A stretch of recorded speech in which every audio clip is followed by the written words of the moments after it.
Sa gabi, bago ka mahiga, bago ka matulog, lumuhod ka sa isang sulok.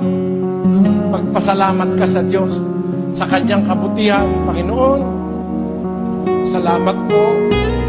Iniligtas mo kaming pamilya sa maghapon. Salamat po sa mga biyayang natanggap namin. Salamat sa iyong pag-iingat. Sana ingatan mo kaming patuloy sa magdamag. Alalahanin mo ang aking asawa at mga anak.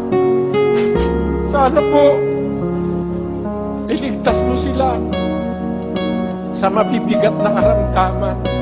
Sana'y makapagpatuloy kami ng aming pagsunod sa kalooban mo hanggang sa katapusan. Maraming salamat po sa iyo, Ama. Amin. Sa pangalan ng aming Panginoong Hesus. Amen.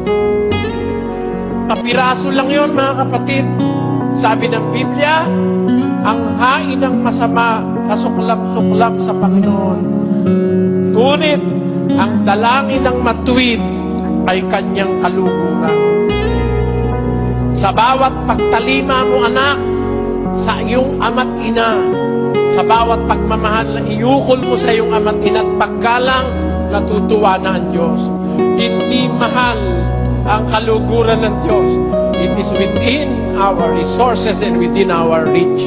Lalo na kung tayo nagpupuri sa pamamagitan ng pagpapasalamat. Kaya huwag niyong kakalimutan, mga kapatid, ang